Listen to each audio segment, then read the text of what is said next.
depuis 24 ou 36 heures. Nous sommes à 6 jours, évidemment, du deuxième tour.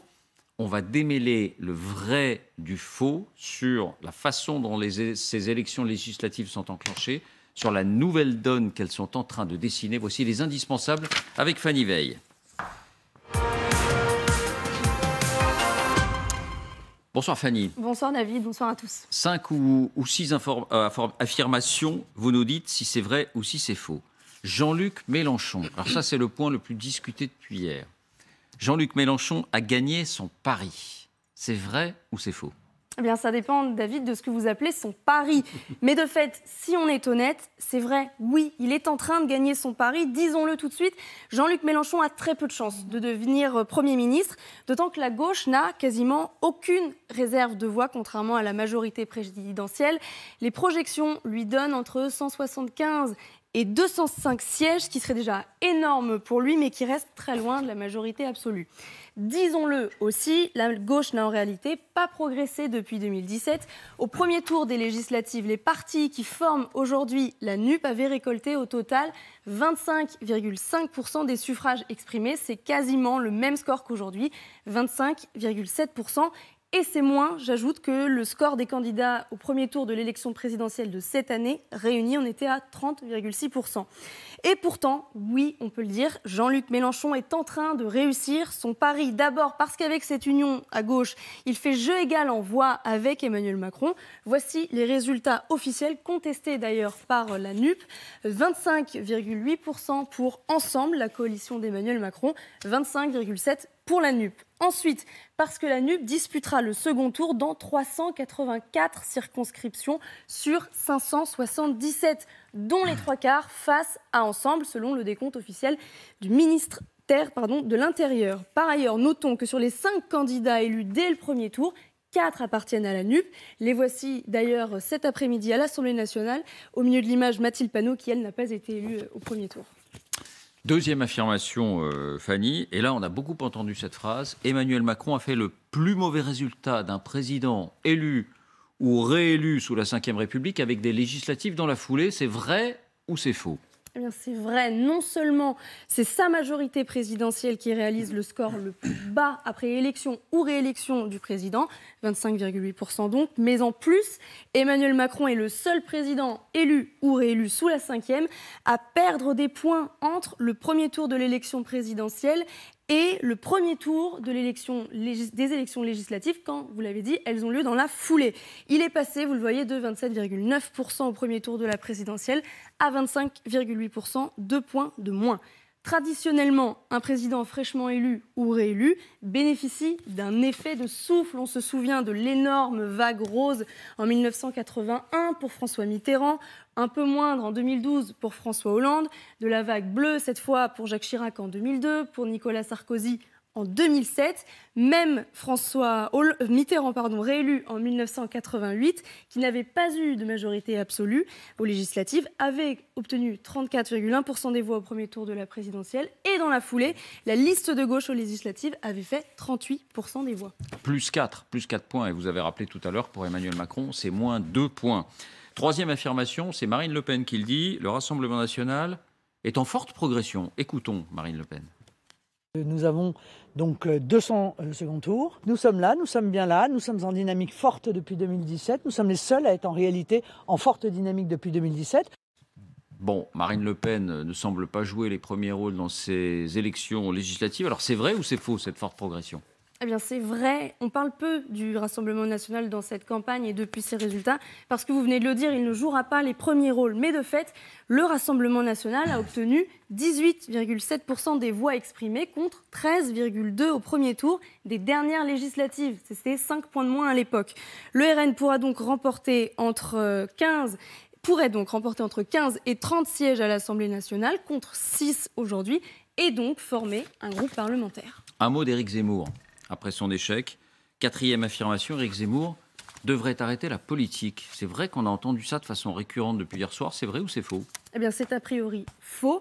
Ce qui est vrai, c'est qu'Éric Zemmour est apparu très abattu. Hier, il a annulé toutes ses interviews calées dans la soirée. Et beaucoup dans son entourage se sont posé la question à ce moment-là. Rappelons qu'aucun des candidats Reconquête, pas lui-même, ne s'est qualifié pour le second tour. Ni Guillaume Pelletier dans le Loir-et-Cher, ni Stanislas Rigaud dans le Vaucluse. Pour autant, Éric Zemmour serait décidé à remonter à cheval, comme on dit, et il en aurait les moyens, parce que chaque voix pour un candidat sur le territoire national assure environ 1,40 € pour son parti chaque année pendant 5 ans. Autrement dit, avec près de 975 000 voix, Reconquête pourrait compter sur une manne de plus d'1 million d'euros par an pour vivre et pour tenter de se développer avant les prochaines élections, les européennes dans 2 ans.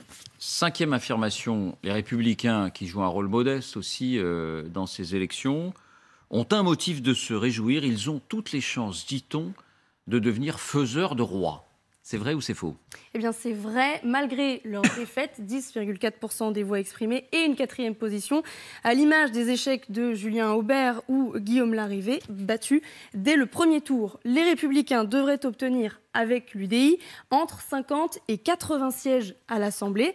Et en cas de majorité relative pour Ensemble, la coalition donc d'Emmanuel Macron, ils devraient donc jouer le rôle de parti d'appoint pour faire voter les lois, ce qui leur donnerait un pouvoir de négociation considérable et les remettrait au moins en partie au centre du jeu. 6e et dernière affirmation. Alors, on a entendu cette formule hier soir, parfois de façon un peu désobligeante ou péjorative, mais pas forcément. Paris devient Boboland, d'un point de vue électoral. C'est vrai ou c'est faux? Eh bien, c'est vrai. Disons qu'on voit, en tout cas, ce qui peut susciter cette expression chez les esprits caustiques. Émeric Caron, ancien journaliste et chroniqueur, écrivain également, obtient 45% des voix dans la 18e circonscription de Paris, les 9 et 18e arrondissements. Sandrine Rousseau, qui a fait des thèmes sociétaux son mantra, obtient 43% dans la 9e circonscription.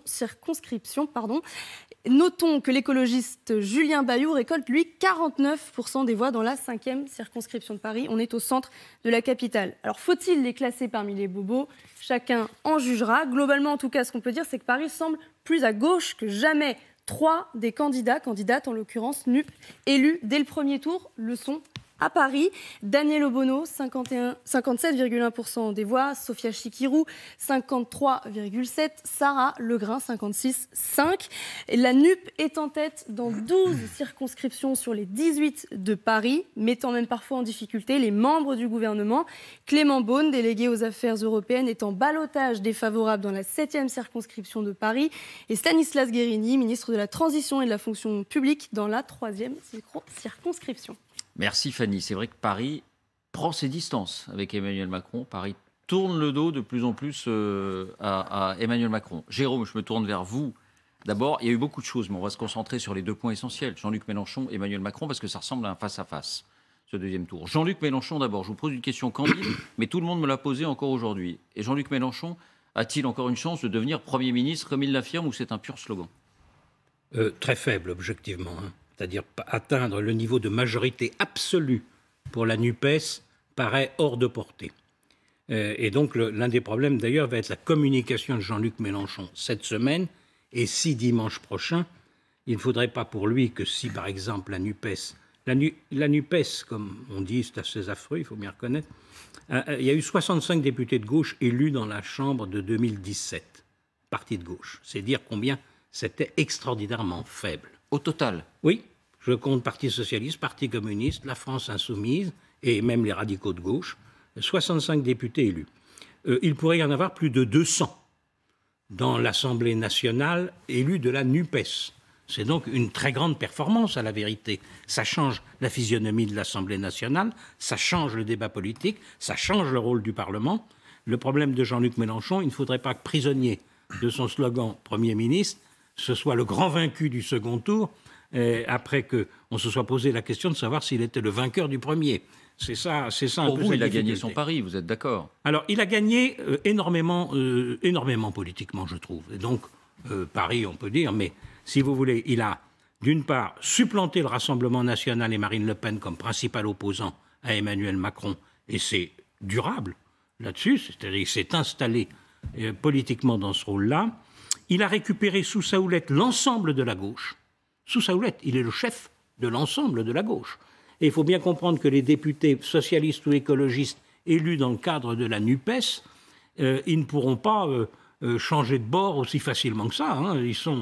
Ils sont sous la houlette de Jean-Luc Mélenchon. Ils ne pourront pas se retirer et constituer leur propre groupe. Alors, il est prévu qu'ils puissent constituer leur propre groupe. Mais là, le talent de Jean-Luc Mélenchon, qui prévoit tout, Jean-Luc Mélenchon en la matière, il faut dire qu'il a la double éducation trotskiste et socialiste, socialiste des grandes années, avec les congrès, la façon dont ça fonctionnait et tout. Donc, il a prévu un intergroupe en permanence. C'est-à-dire que les groupes existeront, mais il y a un intergroupe. Et là, rien n'empêche Jean-Luc Mélenchon de venir aux réunions de l'intergroupe, bien qu'il ne soit pas député. Il n'y a aucune interdiction à cela. Et vous imaginez qu'à ce moment-là, il pourra faire voter des textes et des motions à l'intergroupe pour prendre des positions.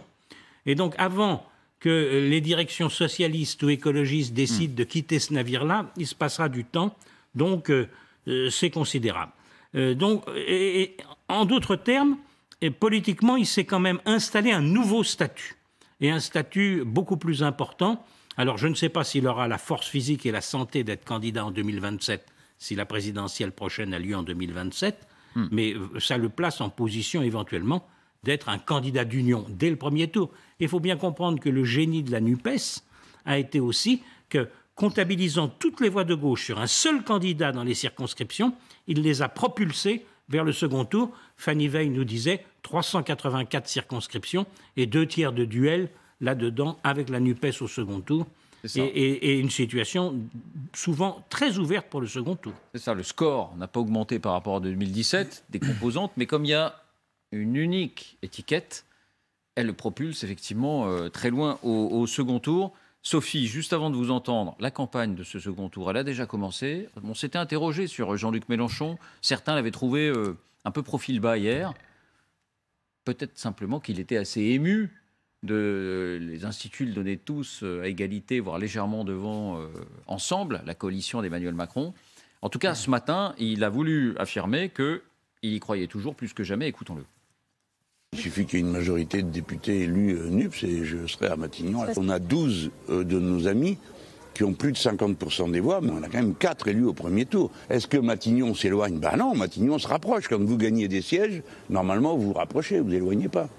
Montage Aurélien Hamel, je rappelle qu'on peut avoir plus de 50% et ne pas être élu dès le premier tour si on n'a pas eu 25% des inscrits. Professeur Jaffray. Bravo à l'élève Pujadas. Voilà, j'ai été à bonne école.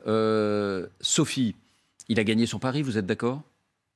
Alors, pas tout à fait. Oui, enfin pas tout à fait, parce que bien sûr qu'il a gagné son pari, et on voit bien, moi il me semble que l'intervention de ce matin est un correctif comment dirais-je... Vous l'avez trouvé déprimé hier soir. La question c'était émotion ou dépression. Enfin, on pouvait se poser la question quand même. Émotion ou déception, disons. La question se posait. À force, on peut imaginer que Jean-Luc Mélenchon a fini par croire qu'il allait vraiment devenir Premier ministre. Vous pensez vraiment? Ah c'est possible. Enfin, moi C'était un slogan de campagne.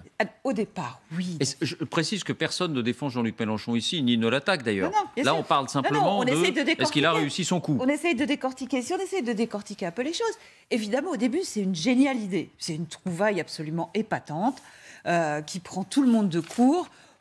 Et qui est, comment dirais-je, en contre-climax, comme on dit, c'est-à-dire qu'on est au milieu de l'entre-deux tours, et il arrive avec son histoire de Premier ministre qui sidère tout le monde. Donc ça, c'est excellent.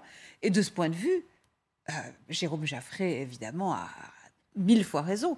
C'est extraordinaire qu'il ait réussi à se substituer à Marine Le Pen comme opposant numéro 1 à Emmanuel Macron. Enfin, c'est quand même un tour de magie de bonne qualité. Ça, c'est la première chose. La deuxième chose, c'est que comment dirais-je, la connaissance, l'intelligence politique de Jean-Luc Mélenchon l'a poussé l'a incité à faire ce hold-up sur la gauche, qui a marché aussi, parce qu'il y a quand même des gens qui avaient envie ou de sauver leur circonscription ou d'en avoir une, et qui ont été prêts quand même à signer des trucs qui n'était pas totalement, jusqu'à présent, dans la ligne du parti, on va dire. Donc, oui, il a gagné son pari. Sauf que, moi, j'ai un petit bémol, quand même. Est-ce que, et je ne veux pas faire de psychanalyse de supermarché, mais quand même, est-ce que, aujourd'hui, Jean-Luc Mélenchon ne regrette pas de ne pas s'être présenté aux législatives? Ce que je veux dire par là, Et il y a pas mal d'acteurs de la vie politique française qui se posent cette question. C'est-à-dire, qu'est-ce qu'il arrive à un leader qui a réussi, mais un coup, comme disait Emmanuel Macron, le casse du siècle. Là, c'est le petit casse du siècle.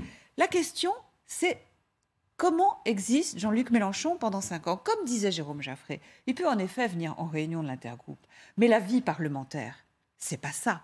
La vie parlementaire, c'est être dans l'hémicycle, c'est faire des Comme discours. il l'a été depuis 5 ans. Et comme il l'a été, et comme il a adoré le faire. Donc aujourd'hui, Jean-Luc Mélenchon est un roi sans sceptre, comment vous dire, un leader sans fauteuil. Et ça, c'est quand même un problème. Qu'est-ce que ça dit, Rokhaya, pour vous, cette percée de Jean-Luc Mélenchon? Non pas une percée en voix, rappelons-le. Pas plus de voix que la présidentielle, mais j'allais dire une percée dans l'esprit sur la scène publique, dans l'esprit public. Ça dit qu'il y a quand même de la part des électeurs, en tout cas de ceux qui ont voté pour la NUPES, un désir de voir incarner les voix de gauche dans un contexte et dans un cadre qui soit suffisamment fort pour peser sur le débat public. C'est vrai que gauche radicale quand même. Moi, je ne la trouve pas particulièrement radicale. Je laisse ça à l'appréciation de chacun et chacune. Je pense que c'est une gauche aussi qui correspond à ce que souhaite aussi une certaine génération.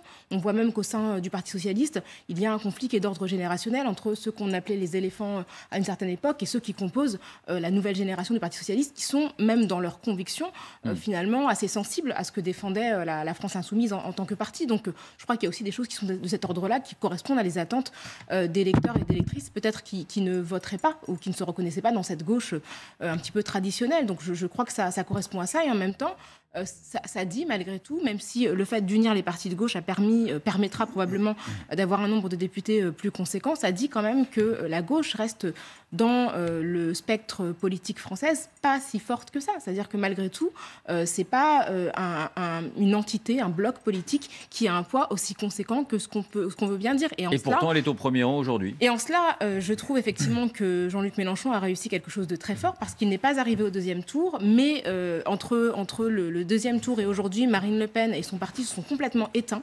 Et c'est Jean-Luc Mélenchon qui a réussi à susciter non seulement de l'intérêt de la part des personnes qui ont décidé d'endosser le drapeau de la NUPES, mais aussi de la part d'un électorat qui aurait été probablement tenté vers l'abstention. Et je crois que ce qui s'est passé à Paris, ça témoigne surtout du fait que je pense que Emmanuel Macron, en 2017, a collecté énormément de voix de personnes qui se situaient à gauche à l'époque et qui, en 5 ans, se sont bien rendus compte que leur gauche n'était pas du côté d'Emmanuel Macron et qui, aujourd'hui, d'une certaine manière, trouvent ce à quoi ils étaient sensibles, et parce que Emmanuel Macron était très ambigu à l'époque, il l'est beaucoup moins après 5 ans de présidence, et bien retrouve ces valeurs de gauche, en tout cas dans la gauche, qu'on la trouve radicale ou non.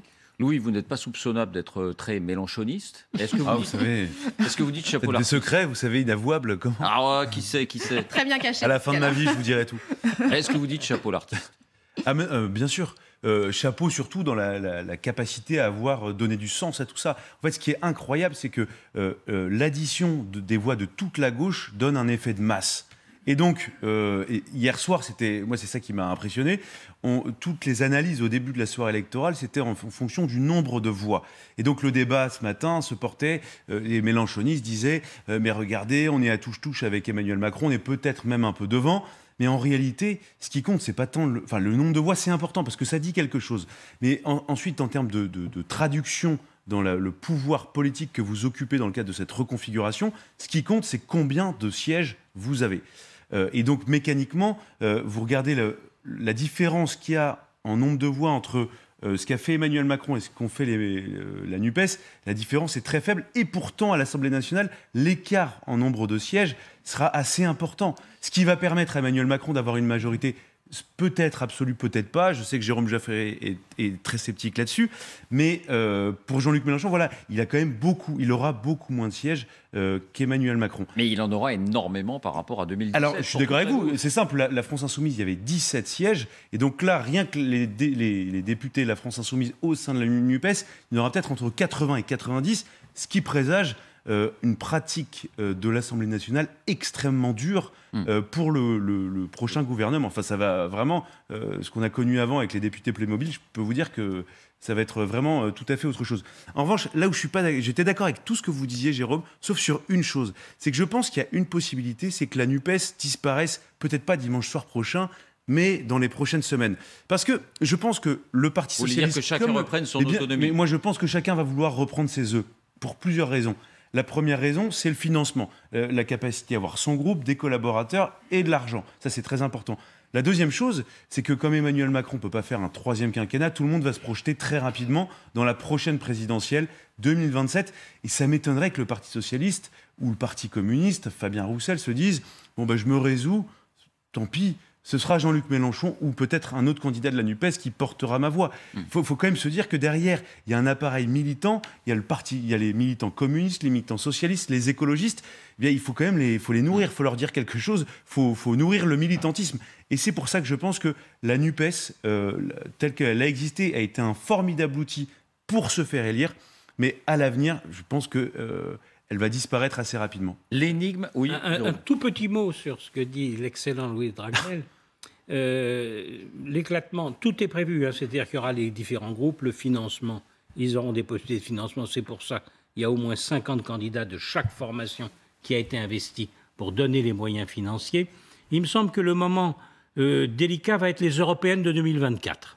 Ça nous met donc dans 2 ans, parce que les européennes de 2024 à la proportionnelle nationale, là pour le coup, et avec le débat sur l'Europe, où les positions idéologiques sont quand même assez différentes, là, ça pousse à fractionner la gauche. Et donc, ce n'est pas effectivement un chemin de rose, si je puis dire. Il y a vraiment des querelles de fond qui vont émerger. Oui, parce que entre une Valérie Rabault, qui est une socialiste de gouvernement, qui est tout à fait responsable, qui pourrait être ministre, voire Premier ministre, Emmanuel Macron y a pensé. Et entre une Valérie Rabault et une Danielle Obono, mais il y a un gouffre politique. Enfin, c'est des gens qui n'ont... sur le papier, rien à faire ensemble.